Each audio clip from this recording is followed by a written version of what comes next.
ମୋ ଷ୍ଟାଇଲ୍ର ଟିକେ ପକୁଡ଼ି ବନେଇକି ଦେଖନ୍ତୁ କେମିତି ହେଇଛି ନିଶ୍ଚୟ ଜାଣିପାରିବେ। ମୁଁ ଆଜି ଭାବିଲି ଟିକେ ପକୁଡ଼ି ବନେଇ। ପକୁଡ଼ି ତ ଆପଣମାନେ ସବୁବେଳେ ବି ବନାଉଥିବେ, ମୋ ଭଳିଆ ଟିକେ ବନେଇକି ଦେଖନ୍ତୁ। ପ୍ରଥମେ କ'ଣ କରିବେ ନା ଆଳୁକୁ ପତଳା ପତଳା କରି କାଟି ନେବେ।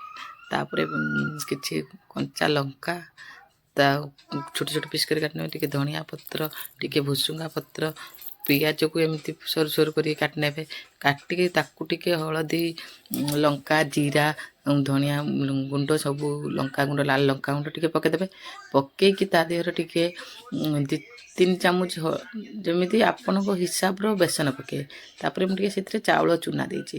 ଆପଣ ଚାହିଁଲେ କର୍ଣ୍ଣଫ୍ଲାୱାର ଦେଇପାରିବେ, ଲେକିନ୍ ଚାଉଳ ଚୁନାଟା କ୍ରିସ୍ପି ହେବ। ଦେଖନ୍ତୁ କେତେ କ୍ରିସ୍ପି ହେଇଛି। ତାପରେ ଟିକେ ସମୟ ତାକୁ ଗୋଳେଇ ନେବେ। ଗୋଳେଇକି ତାକୁ ଏମିତି କରିକି ଛାଣିଦେବେ ଯେ ଗୋଟି ଗୋଟି କରି ଛାଣିବେ। ତାପରେ ଝିଅ ତାର ଟିକେ ବର୍ଥଡ଼େ ପାର୍ଟିକି ଯାଇଥିଲା, କେକ୍ ବିସ୍କୁଟ୍ ଆଣିକି ରଖିଦେଇକିରି ସେଠି କ'ଣ ମିଳିଥିଲା କେଜାଣି ବସି କମ୍ପାସରେ କରୁଛୁ। ତା ଭିତରେ ବି ମୋର ହେଇଗଲାଣି। ଦେଖୁଛନ୍ତି ନା କେତେ ସୁନ୍ଦର କଲର୍ ଦେଖାହେଉଛି। ଆପଣମାନେ ଏମିତି ବି ଆପଣ ବନଉଥିବେ, ମୋ ଭଳିଆ ଟିକେ ବନେଇକି ଦେଖିକି ଖାଇବେ, ନିଶ୍ଚୟ ଭଲ ଲାଗିବ। ତାପରେ ମୁଁ ଟିକେ ତାକୁ ବନେଇକିରି ପିଲାମାନଙ୍କୁ ଦେଇ ଦେଇଥିଲି ଖାଇଦେ। ପୁଅ କହୁଛି ମମ୍ମି